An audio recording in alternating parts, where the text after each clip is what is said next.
What's up, Father Makers? Katon Uchiha 4525 here, back with another video.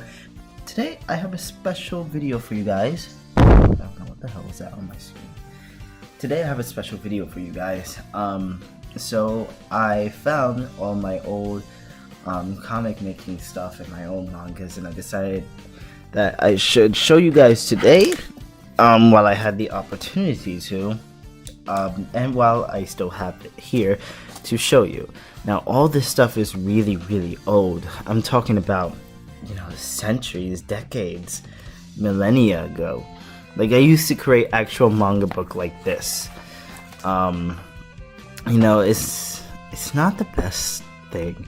I'm just cringing right now just looking at all my old stuff, but I would take a bunch of photo paper and I would fold it in half, and then I would just basically create a comic book out of that, or a manga per se. Not really the best way to do a comic, but I was being creative with it. As you can see here, I do have minimum background. This was created in 2007 or 2008. Some of my earliest works here. Actually, I have works earlier than this, all the way from 2005, that I'll show you in a different video. Click like if you want to see that video, by the way. So yeah, I didn't really get far. Like, I would just fold up all these papers and I just would stop. And I wouldn't continue. Like, I would just write little notes and to the author, from the author, I would just draw pinups. As you can tell, I studied manga a lot. Like, I studied manga a whole lot, and then I wrote the characters down. Characters aren't really important right now. These are the same characters that I'm using today, but I've refined them more. I'm actually thinking about doing a pinup drawing. I'm just showing you guys how much I refined these characters. Maybe a little side-by-side comparison. So yeah, this was obviously it was so inspired by Naruto. I took a lot of inspiration from Naruto to create these pages and to create these characters and to create the environment. I do have a finished one of this, but I'm not sure where it went. And if I can find it, I'll definitely show you guys, because it's the first time I finished. Like, it was more than 24 pages, I believe, and it was like this, like a folded book. And I finished every single page, and I was very proud of myself for that. So yeah, that was some of my earliest works. Very not proud of it. But then, in the previous video, I was telling you guys that I created a one-shot of Okami Nico, and these are the pages. This is chapter 1 and 2, original works right here. Why don't we go through these pages really quickly? So this is the first page. You're reading from left to right, like traditional manga style, left to right.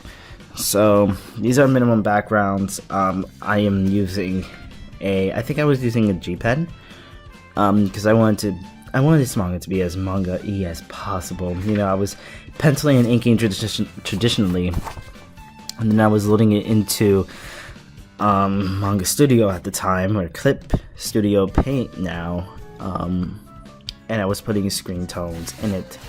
I believe I do have those files somewhere in my email, and maybe one day I will share that with you guys. Like, it's totally finished work. But yeah, these are just characters, really. Like, you don't know where they're at, and you don't know what they're doing, and there's no way you can relate to them because there is minimum backgrounds, and the backgrounds that I do put in is out of perspective, and it doesn't make any sense. It's just really freaking weird. And this was a splash page. Still don't know where the characters are at. Still don't know where the story is taking place. Obviously not demonstrating good storytelling. But it's like, the more this went on, the more I became more confident with the idea of drawing a manga, because I was never really confident.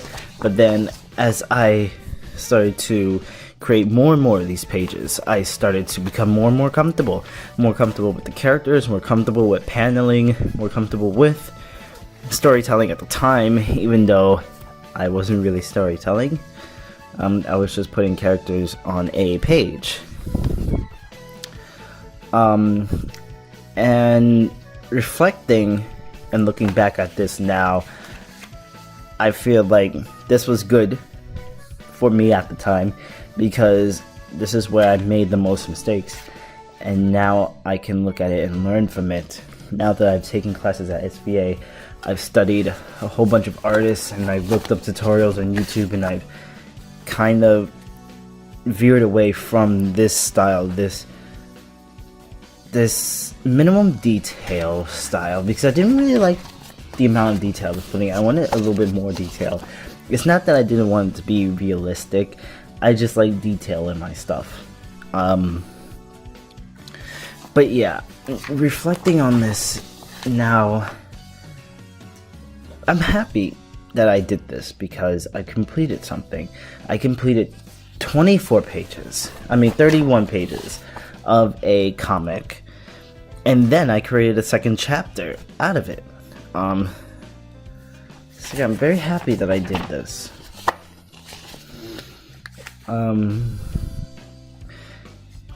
But yeah, I just wish that it would have been a little bit better at the time, because I was putting this on the website was called Manga Magazine back in the day.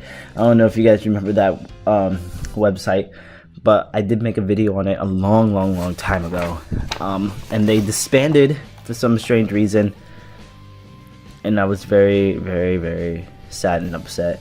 I believe they became something else, but I'm not sure what they became. So yeah, I don't feel like flipping through the rest of these pages because there's a lot of pages here. But I will go to the first page of the second chapter, which is this. I did this in G Pen also. The lines and stuff aren't really that good. And this time I was doing gray tones by hand, which didn't translate well into the computer. So with the next pages, I decided to not do traditional gray tones, and just do these. So yeah, I've kept these pages in pretty good condition for photo paper. But my favorite page, it has to be the last page. It has to be this and this page. These are my two favorite pages, especially this one, because you can kind of tell that they're in a cave in the rocky terrain type of thing. And here it was just adding for dramatic feeling. And there was supposed to be more to this, but I concluded chapter 3 here, and then I was going to pick up, I concluded chapter 2 here, and I was going to pick up chapter 3 with the rest of the pages. Unfortunately I didn't. I wish I did. Just to see where this comic would have taken me, where it would have gone. And here are some storyboards that I used to do for the comic. You know, I've kept all these on file, and I just thought that when I would become older that I would share all this stuff with you guys on how I used to draw, and how I used to storyboard, and how I used to tell stories, because, you know, people just aren't born artists. You just have to work at it, and you have to work every day, and you have to dedicate yourself and your time to working on it. This is how I used to draw, and this is how I used to create comics. Now it's totally different because I've had training and I have learned a whole lot. And you know, I'm gonna put the camera up here for a second, and I still have manga, and I still, you know, kind of sort of read them, but I just have them there just to have them. You know, I try to look at other things for references, like real life people. I try to study people. I try to study just comics in general. So yeah, people aren't born artists. They just have to work at it really hard. So yeah, I hope you guys enjoyed this video. I hope you guys enjoyed looking through my old art with me. Obviously, this is a journey of self-reflection. This is a journey of growing and becoming better. And this episode was part of the self-reflection side of it. So let me know what you guys think. Leave a comment. Please leave a like if you enjoyed this video and if you want to see more of my old art. All my links to my social media will be in the description below. I do have a Patreon if you want to subscribe to me monthly, or If you want to buy me a one-time coffee, that would really help me out a lot. So yeah, I'll see you guys in tomorrow's video.